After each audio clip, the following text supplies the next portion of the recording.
Ya estamos de regreso en Perspectiva con Aníbal Díaz. Mis amigos, continuamos en Perspectiva en este CDN Canal 37. Como habíamos dicho, tenemos hoy un conversatorio importante con un amigo, Iván Gatón, especialista en tantas cosas que yo solo voy a preguntar a él con ustedes y nosotros en el aire. Iván, buenas noches. Muy buenas noches, Aníbal. Iván, te admiro muchísimo desde siempre, tu formación tan amplia y vasta en estos temas de política internacional, de geopolítica, pero ahora estos conflictos están de moda y la gente como tú, igualmente en este momento, adquiere mucho mayor nivel de necesidad a la gente de escucharlos y de compartirlos. ¿Cómo te sientes? ¿Cómo van estos días en todos estos afanes con este tema que tiene a los especialistas como tú muy, pero muy ocupados? Sí, lo primero es que la inminencia de las catástrofes, cuando se tiene cierto nivel de sensibilidad, abruma. Entonces, en todos los años que tengo analizando y mirando las relaciones internacionales, nunca me había sentido impactado de una forma tan contundente que me quitara el sueño. Porque ante la gran transición geopolítica que está viviendo el mundo, que era algo que ya habíamos escrito incluso en trabajos que habíamos publicado, pero no es lo mismo uno escribir y pensar que algo podría suceder a que esté aconteciendo. Y es lo que ahora nos está pasando. Nos está quitando el sueño, la inquietud es constante porque las implicaciones que estamos viendo son muy grandes. Cuando después de más de 70 años usted ve que los países hegemones deciden dejar de lado la alternativa diplomática para ir a un conflicto bélico en el corazón de Europa, y donde usted sabe que eso no se queda ahí, porque aquí estamos en uno de esos espacios que en la historia se le llama trampa de Tucídides, que es cuando hay un imperio en emergencia con otro que siente que está perdiendo espacios y se dan este tipo de conflicto porque yo no puedo dejar que el espacio que yo tengo ya conseguido, tú me lo quites. Y aquí hay un elemento que es la alianza ruso-china, que hace muchos años que vengo advirtiendo de que esa alianza que ya se había pronosticado, si se daba, iba a controlar lo que se conoce como el corazón del planeta. Iván ha dado una introducción sumamente fuerte respecto a este escenario y ahí quería hacer un punto primero. Te decía cuando introducíamos este espacio de cómo te sentías y has dado una introducción importante y has dicho varias veces, lo habíamos pronosticado, lo habíamos escrito, aun cuando no es lo mismo anunciarlo que estar viviendo y el pueblo dice que no es lo mismo llamar al demonio que verlo llegar. Antes que eso, Iván, ¿cómo tú te inicias en este tema? La gente que está en este momento viendo el programa, que te ha visto, sobre todo en estos últimos años, el tema internacional ha ido adquiriendo mayor nivel de concienciación, tanto el liderazgo político como la gente, en sentido general, las mismas redes sociales hacen que la gente tenga mayor nivel de contacto con realidades paralelas en otras partes del mundo. ¿Cómo tú te inicias? Abogados, médicos, ingenieros, contadores, es muy común verlos. ¿Y cómo una persona decide dedicar sus estudios a especializarse en política internacional? ¿Cómo se da ese tema en ti, en tu vida? ¿Cómo te inicias? ¿De dónde inicias? Mucha gente escribía cuando anuncié que tú venías, ese es el especialista, el extranjero que está hablando. O sea, mucha gente ni siquiera sabe que tú eres dominicano. ¿Cómo tú te inicias en eso? ¿Y qué te lleva a primero a formarte en estas áreas? Bueno, el ambiente familiar. En mi familia existía una tradición de varias tías que eran educadoras en Salvaleón de Higüey. Entonces mi padre, que era el primogénito de Ernesto Gatón, con apenas unos 16 años y junto al difunto Arévalo Cedeño, hicieron un periódico en Higüey. Entonces, en aquellos tiempos a los estudiantes se les daba un premio que era el premio Ramfis al mejor estudiante, premio que mi padre en su momento obtuvo. Entonces, mi padre era un hombre muy inquieto en esos temas. Yo fui su primer hijo, ya tenía varias hijas, y como él recibía revistas desde el extranjero y era alguien que tenía una disciplina de estudio muy fuerte, recuerdo en un batey donde él era jefe de oficina, el batey se llama Cojobal, queda a unos 4 o 5 kilómetros del municipio de Sabana Grande de Boyá, donde yo nací, y había una revista que en inglés su nombre es The Plain Truth, La Pura Verdad en español, de corte cristiano, pero habían otras revistas adicionales que llegaban.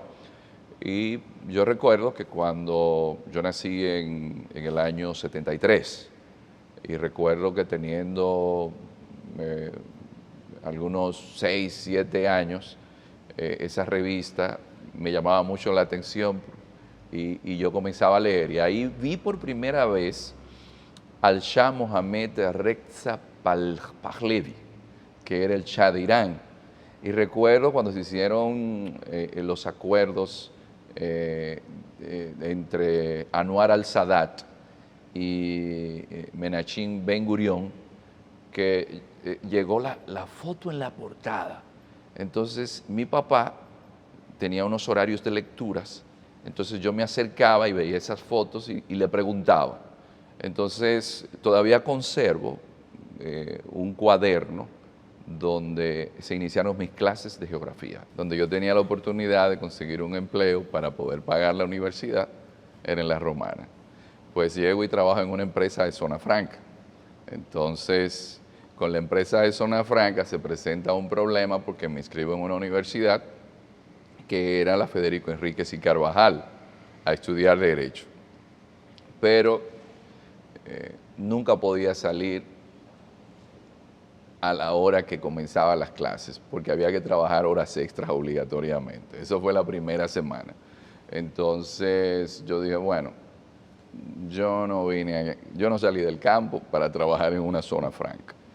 Hablé con el abuelo, con el tío, y cogí mis maletas y me vine para la capital. Entonces la universidad me quedaba en Herrera, entonces tenía inconvenientes con la universidad, de ahí pasé entonces a la Universidad Tecnológica de Santiago.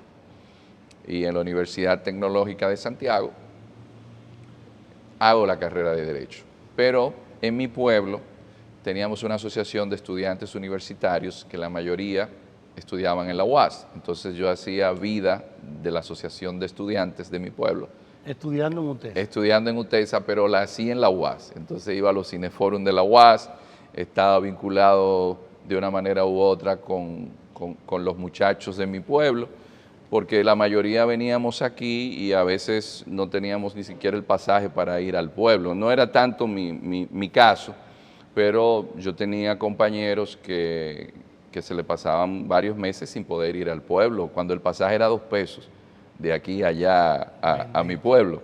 Entonces yo tuve la suerte que al estar sin empleo aquí, lo que se me ocurrió fue conseguir una carta de recomendación de mi padre para el obispo auxiliar, que era Monseñor Juan Félix Pepén, claro, que había sido alumno de mis tías.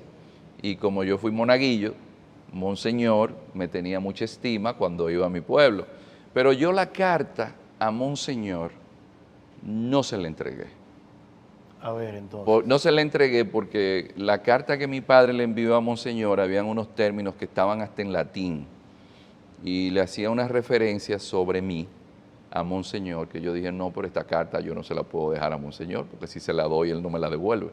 Y es una carta que se la pude enseñar a mi hijo, no hace mucho tiempo, para que viera quién era su abuelo. Pero entonces, alguien que mi padre le había dado un empleo en la oficina, en el Batey Cojobal, se enteró de que el hijo de Gatón estaba aquí en la capital sin empleo. Y me consiguieron el empleo en lo que fue mi escuela, lo que fue mi alma mater y que me dio el sentido más internacional, porque era la institución que se encargaba de la promoción de la oferta exportable de la República Dominicana en el extranjero, el Centro Dominicano de Promoción de Exportaciones, CEDOPEX. Eso era CEDOPEX, correcto. Lo que hoy es Pro Dominicana. Pro Dominicana. Yo llego allí como mensajero interno. Eso fue en los 90, seguro. Porque Yo CEDOPEX llegué allí en el hizo- 93. Sí.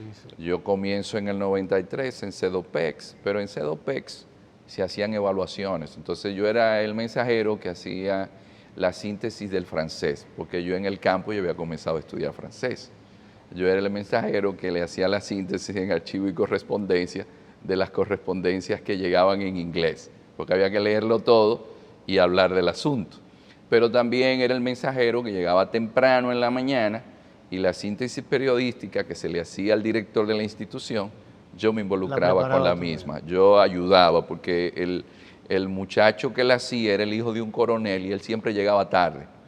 Pero yo no podía darme el lujo Tú no podías llegar tarde tú, no. de llegar tarde, pero aparte de eso, en mi casa siempre llegaba un periódico, viviendo en Sabana Grande de Boyá. Entonces yo tenía y tengo la cultura de todos los días, Del temprano en la diarismo mañana, yo tengo que leer la prensa, yo tengo que saber qué hay en el ambiente. Entonces, el director de la institución, un señor muy allegado a doña Emma Balaguer, que era el director de Batería Hércules, llamado Ramón Fernández Bueno, me escuchó en un momento hablando y dijo, no, que lo evalúen. Y me evaluaron en recursos humanos y yo paso al área de asistencia y promoción. Y ahí se abrieron las puertas del mundo, porque como había que viajar, mi primer viaje es a Taiwán, pero que eso es de la nada, hacer un curso, eso fue en el 1995, y ya de ahí yo me la pasé viajando y estudiando, que si en Holanda, que si que después estoy en Japón, que si después estoy en China, que si después estoy en Bélgica. Tú sabes que quería, a pesar de que conocía una parte de esa historia, porque tengo la virtud de ser amigo tuyo, quería que diéramos este enfoque primero, antes de irnos, vamos a hacer la pausa y entrar con este conflicto importante que tiene al mundo ante el horror de ver el terror que está sembrando este hombre en Ucrania. Pero quería que viéramos ese origen y evolución tuya, porque al final, mi querido Iván, cuando la gente escucha y ve ya el resultado del éxito de tanta academia, te escucha, profundidad, manejo de idiomas, buen acento, una muy buena presencia, es bueno recordarle a la gente de dónde uno viene y saber que se puede hacer esa transición, esa evolución, aún uno viniendo desde lo más abyecto de nuestros pueblos y en este caso, como en tu caso, incluso compartiendo, porque lo de Sabana Grande de Boyá, no te quise interrumpir, pero en esa época la conversión hacia los ingenios se da en toda esa franja, y ahí es que viene el bracero, y de ahí es que surge entonces, luego con la transformación de la capitalización, que es ese reducto social, ese pasivo social acumulado con esos hermanos haitianos que hoy son parte de ese pasivo sanitario también que tiene el país. Vamos a hacer un cambio y regresamos con Iván Gatón, de lujo y en el mundo internacional. Volvemos en breve con más de En Perspectiva con Aníbal Díaz. Ya estamos de regreso en Perspectiva con Aníbal Díaz. Mis amigos de vuelta, estamos conversando con Iván Gatón, especialista en lo que es la política internacional y además muy esperado por este espacio, Iván. Iván, estamos en medio de una guerra. Mucha gente ve a Putin previo a este tema con una posición agresiva y demás, y hoy hablan algunos de aspectos ideológicos. Tú decías al inicio de este programa algunos aspectos de la guerra, pero te quiero preguntar lo más que podamos, para que la gente aprovechemos tu conocimiento, tu descripción de Putin. ¿Es Putin un líder ideológico? ¿Esta es una guerra ideológica? Yo creo que lo primero es sentarse a no ver el otro como quisiéramos verlo, sino como es. Una persona que tiene formación en los servicios de inteligencia de Rusia, es decir, que estamos hablando no de la KGB simplemente, es decir, la tradición de servicios de inteligencia de Rusia, que la utiliza Pedro el Grande contra los boyardos, se llamaban los oprichnik. Y cuando llega la Revolución de Octubre, llega la Checa, la NKVD, y en la KGB, que luego se convierte en FSB, en esa FSB, su director fue Putin. Y cuando cae el muro de Berlín en el 89, Putin era un miembro de la KGB. ¿Cómo piensa un hombre como Putin? Geopolíticamente, no ideológicamente. Y esa es una gran equivocación que ha tenido el mundo occidental. La desgracia en la cual nos encontramos en este momento es haber subestimado a Putin, porque esa perspectiva geopolítica, que ya había sido de una manera u otra preconizada por el hombre que hace todo el pensamiento de lo que se llama la doctrina de la contención, que es la que el presidente Truman aplica y se llama the Constraint Doctrine, y esa es la doctrina de la Guerra Fría. Y ese señor, a sus 90 y pico de años, que siempre lo reitero, advertía de que ese excepcionalismo ruso, ese nacionalismo ruso, si se ampliaba la OTAN, iban a encontrar al hombre indicado para hacerlo renacer. Y ese hombre ha sido Putin. Fíjese algo. Hay unas imágenes que están en las redes de George Bush bailando con Putin una danza tradicional con unas bailarinas rusas. La gente ignora que Putin apoyó a Bush, incluso le permitió la utilización de bases para que los americanos atacaran en Afganistán. Pero ¿qué sucede? Eso fue una táctica, no, eso fue estratégico, porque cuando Putin llega en el 99, Rusia tenía un problema con los musulmanes chechenos. Claro. Y si Bush necesita atacar, porque se dio lo de las Torres Gemelas, a los musulmanes de Afganistán. Utilizo tu fuerza, tu odio, y con ello me quito un problema de encima y no fui yo que lo hice. Pues ahí él aprovechó y arrasó con Chechenia, le hizo una guerra y venció a los chechenos. Eso fue estratégico. Con la fuerza norteamericana. Apoyado bajo el manto de Estados Unidos. Ustedes lo que necesitan es gas.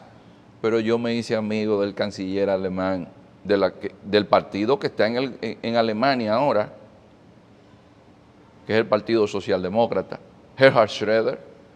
Y Gerhard Schröder se hizo tan amigo de Putin que se convirtió luego en representante de Gazprom. Y uno de los problemas que tiene Europa ahora, porque fue estratégico, es que Putin hace depender a Europa del gas ruso, porque Rusia es el principal productor de gas del planeta. Pero el otro elemento que mucha gente pasa por alto, que es estratégico, Putin es un hombre religioso.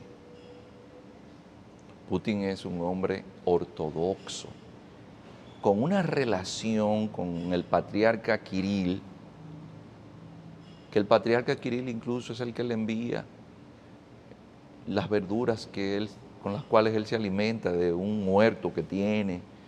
Pero la juventud que va a las iglesias es seguidora de Putin, porque en las propias iglesias ortodoxas hay zona de entrenamiento de sambo, que es una modalidad de judo tradicional de Rusia.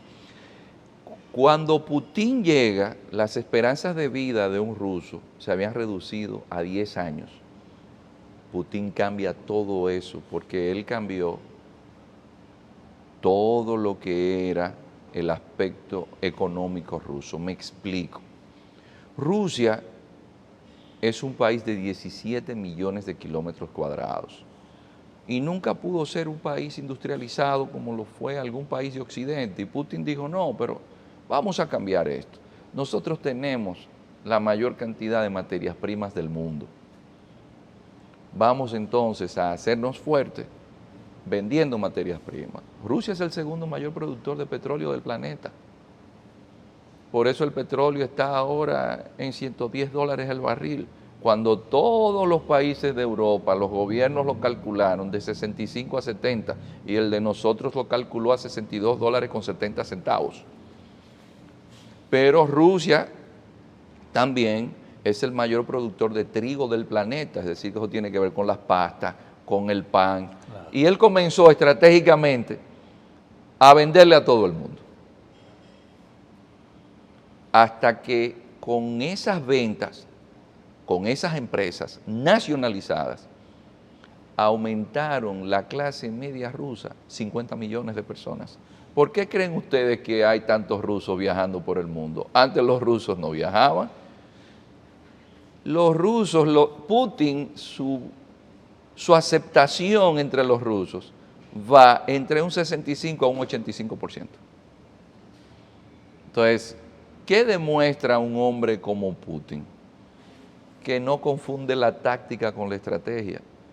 Ustedes no notan que los medios occidentales están prohibiendo que RT transmita, pero RT es algo personal de Putin.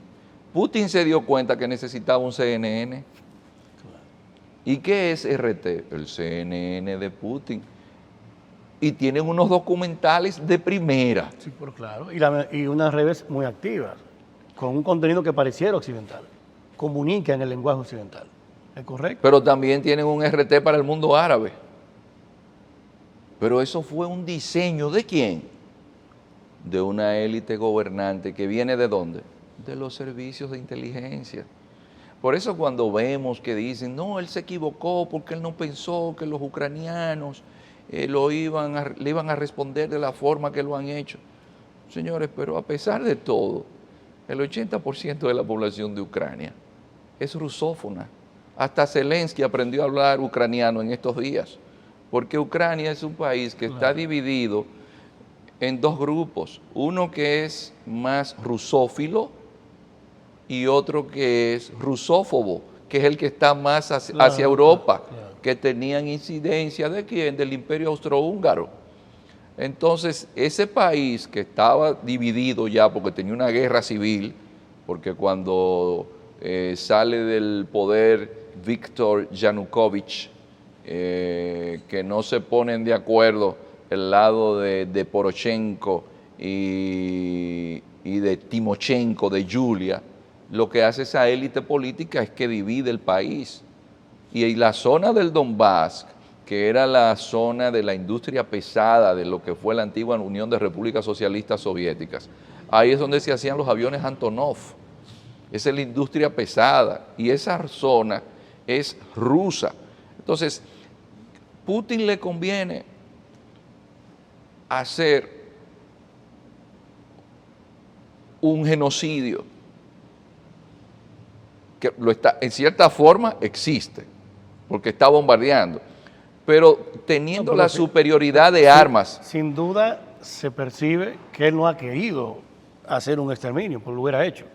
Tiene el ejército la capacidad y la tecnología para hacerlo, pero ¿no será también un tema de no verse por completo con la careta desquistada frente a todo el mundo? ¿No será haciendo una guerra lo más inteligente posible de la operatividad de la guerra para no lucir frente al mundo lo más descabellado ya? Porque ya hay una gran parte del mundo que ya, como bien tú decías, que algunos lo subestimaron, pero ya todo el mundo sabe que está frente a un hombre capaz de cualquier cosa. Porque es estratégico. Todo lo que ustedes ven que está sucediendo en Ucrania, eso fue pensado. Porque vuelvo a repetir, un hombre que sale de Alemania como miembro de la KGB y cuando se dé el desplome de la URSS se va a San Petersburgo, es decir, él no viene aquí a la capital, a Santo Domingo, él se va a Santiago y se dedica a ser taxista. Y un profesor de él en los servicios de inteligencia, un profesor universitario, se recordó de él y dijo, mira, yo lo quiero trabajando conmigo. Y Putin comienza a trabajar en una universidad como asistente de él. Putin llegó a Moscú, es decir, de Santiago a la capital, y es Boris Yeltsin quien le da el espacio político. En Moscú nadie lo conocía. ¿Qué le demuestra a usted de esto? Que lo han estado subestimando. La mentalidad de ese señor es la de un monje, porque la gente de los servicios de inteligencia como él, pero señores, fíjense que es un hombre que dedica 2 horas diarias a hacer ejercicios. Sí, una disciplina. Es un hombre de disciplina, es un hombre que siempre va a su iglesia. ¿Y cuál piensas tú, Iván, que es el objetivo, digamos, supra? Porque evidentemente hay una idea de derrocar al gobierno ucraniano, quizá colocar un atlate de él ahí. No creo que sea, pienso yo, dominar per se esa nación, sino colocarse un ventríloco de él ahí. Es lo que yo veo desde este punto de vista. Tú con este conocimiento y este arraigo, ¿cuál piensas tú que es su objetivo fundamental? El objetivo de Putin es lo que ya él había planteado, y es un gobierno prorruso. Es decir, hay algo que se llama la Organización del Tratado del Atlántico Norte, OTAN, y hay algo que se llama el Pacto de Varsovia, que es un pacto que se hace en el 55, que es un pacto militar de los países que tenían la incidencia de la Unión de Repúblicas Socialistas Soviéticas. Pero la OTAN es un pacto de 1949 porque es que los rusos, que esto es otro elemento, no es una cuestión de Putin, es una cuestión desde Iván III, desde Iván el Terrible, que fue el primer zar de todas las Rusias en el 1547. Es decir, zar es un término que quiere decir César. ¿Por qué César? Porque este es el otro elemento que se pasa por alto. César, porque cuando llegan los turcos otomanos en el 1453 y se toman Constantinopla y son musulmanes y los cristianos tienen que huir, ¿sabe dónde se fue el Imperio Romano de Oriente? El de Bizancio. Se fue a Moscú, porque Sofía Paleólogos, la sobrina del emperador asesinado de Bizancio, se va a Moscú y se casa con Iván III. Entonces los ortodoxos se ven como los defensores del cristianismo y son la tercera Roma. Pero cuando Catalina la Grande llega, ¿qué dice? Que la única forma de defender las fronteras de Moscú es ampliándolas. Y ella es la que se expande a Crimea, que tiene que ver con el tema de Ucrania, porque Crimea es la zona de la incidencia de los otomanos. ¿Y quién consigue Ucrania, Crimea para Catalina la Grande? Grigori Potenkin. Entonces no es un tema de Putin, es un tema de que cuando los soviéticos pueden con los alemanes ir empujándolos y empujándolos, ¿hasta dónde los llevan? Lo llevan hasta allá, desde el vasto territorio ruso, los llevan hasta Alemania, pero Bulgaria, Rumanía, la República Checa, Eslovaquia, Polonia, ¿qué hicieron los rusos? Se expandieron. Solamente se retraen cuando cae la URSS, es decir, que esa es la naturaleza de los rusos.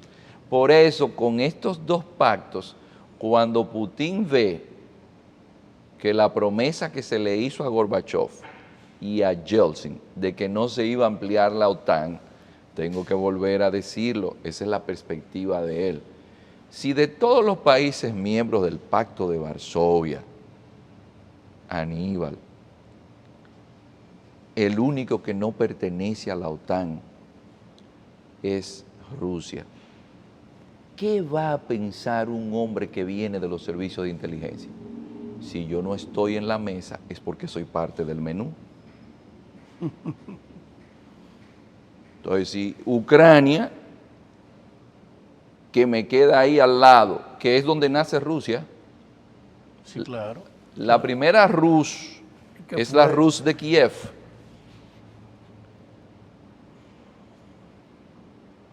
no me amplíes la OTAN.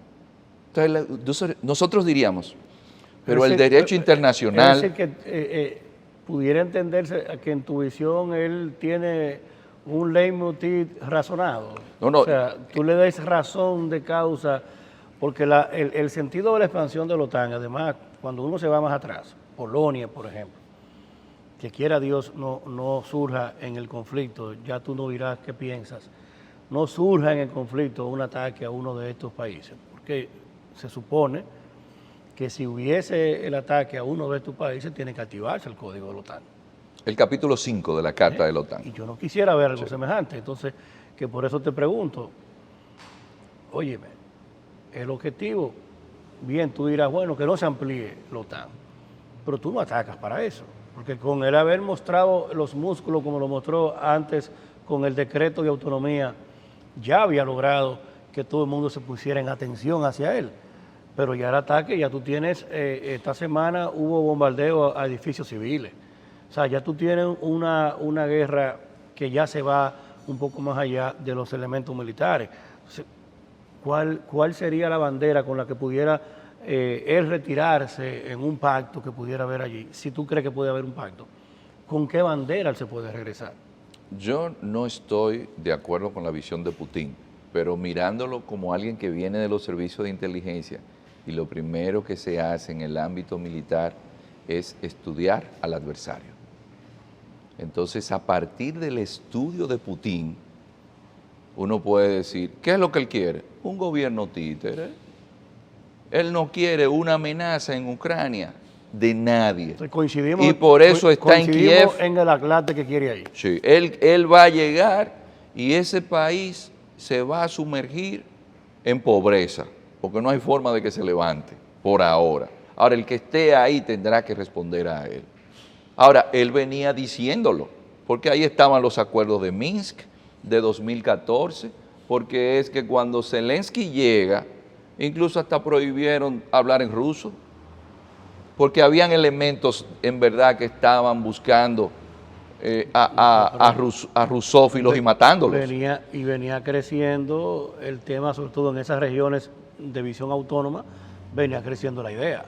Entonces, lo que hay que ver es que el objetivo de Putin es una Ucrania que esté bajo su influencia, porque hay un dato importante, mirándolo desde el lado de él, usted dice, pero ¿y si llegaba Ucrania a pertenecer a la OTAN cuando ya Putin se tomó Crimea? Y si Ucrania quiere recuperar Crimea y se va a una guerra con Rusia, ¿se aplica el artículo 5 de la OTAN? Por eso es que la gran preocupación para el mundo debe ser, porque uno apenas, señores, y esto yo lo digo con toda sinceridad, uno descubre casi la verdad 20, 25, 30 años después que los acontecimientos se suceden, porque a uno lo que hacen es que lo desinforman ahora.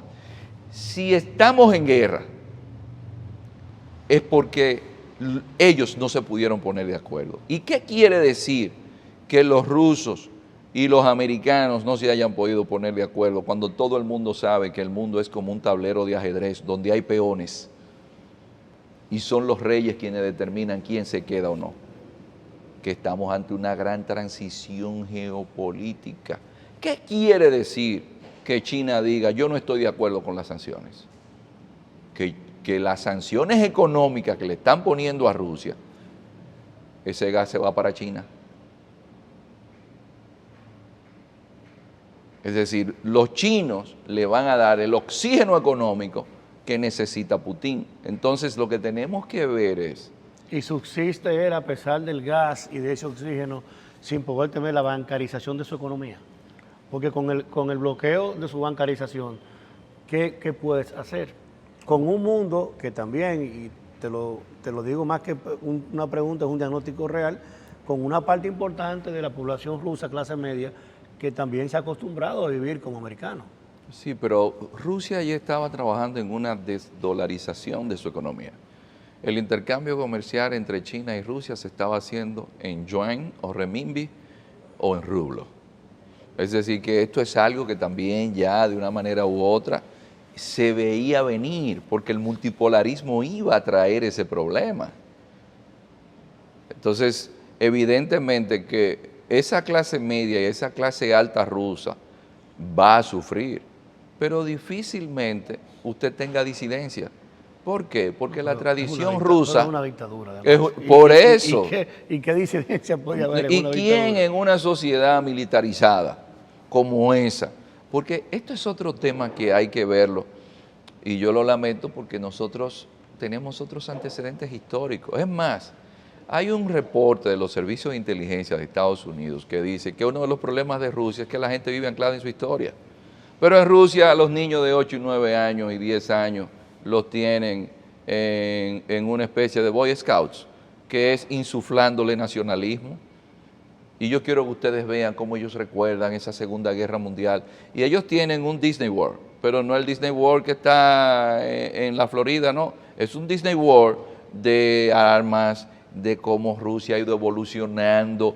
Es decir, en vez de un muchacho allá estar con una ecología del pensamiento, de las letras de un dembocero, ahora lo que Rusia tiene es las iglesias llenas de jóvenes.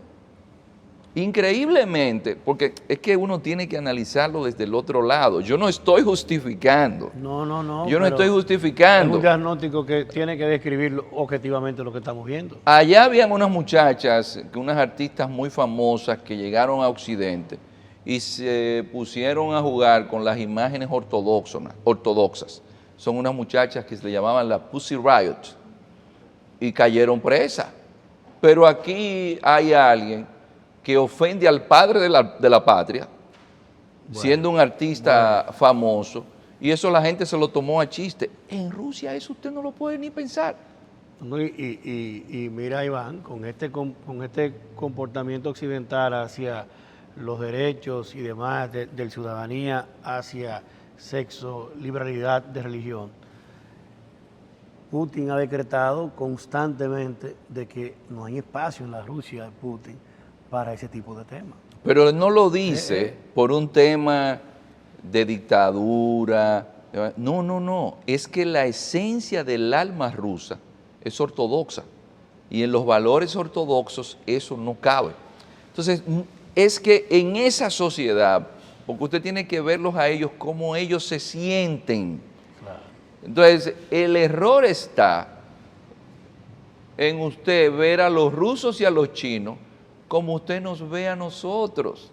Por ejemplo, para que ustedes vean el caso chino, uno quiere criticar a los chinos, porque los chinos le prohíben ahora a los niños que se pasen el día entero jugando en la computadora. ¿Usted sabe lo que hizo el gobierno chino? El gobierno chino le prohibió a las empresas que abrieran su plataforma, que los sábados la pueden abrir, porque los muchachos no están aprendiendo bien en la escuela, porque pierden mucho el tiempo en eso. Pero para nosotros eso es coartar las libertades. Pero el gobierno dice no, y la futura generación mía va a competir en matemáticas, en física, va a llegar a biotecnología, peleando en computadora, desperdiciando su tiempo ahí en el momento que tienen que aprender. Entonces, asimismo, los rusos tienen una formación donde hay una incidencia del valor patriótico y el excepcionalismo ruso como país ortodoxo. A todo esto, lamentablemente, los países que nos llamamos democráticos, entonces no nos hemos puesto de acuerdo en ser coherentes con nuestros valores y que industrias como las del complejo militar industrial, que están ligadas al complejo farmacéutico, no nos sigan utilizando a nosotros para hacer sus guerras y después mandarnos a nosotros como carne de cañón. Entonces, estamos en un mundo en el cual se habla, y ya se venía hablando desde antes de la pandemia, porque la pandemia ha acelerado procesos geopolíticos que estaban en marcha. El desacreditamiento de las democracias liberales, que se vio en Estados Unidos, donde Trump dijo que le hicieron fraude, y aunque no le hayan hecho fraude, gran parte de la población de Estados Unidos entiende que le hicieron fraude. No, pero además, la realidad política de Trump es concretamente fruto del descrédito de la democracia, porque Trump surge como un antivalor democrático, como un antivalor partidario, como un antivalor sistémico de nuestra cultura política. Pero un hombre que gana sin ir a televisión porque ninguno de los medios de comunicación ni los periódicos lo querían. Entonces se habla de que el eje ruso-chino promueve el autoritarismo, pero ese autoritarismo tiene una ventaja en la democracia y es la seguridad. No, pero todo régimen autoritario nos va siempre a vencer en disciplina y en auto, porque al final no hay divergencia, no hay criterios, es solo una unidad de poder en función de tú llevar los rieles que es la gente, ahí no hay espacio de disidencia. Pero, Iván, lamentablemente, televisión es televisión y tú y yo tenemos que seguir hablando de esto en otro programa porque es muy, muy, muy rico todo este aspecto histórico que se va aquí detrás. Finalmente, y veremos cómo producción nos ayuda, tu visión de cómo termina este conflicto, si tú le ves término al conflicto. Yo te decía, ¿qué bandera él se puede llevar para levantar la paz?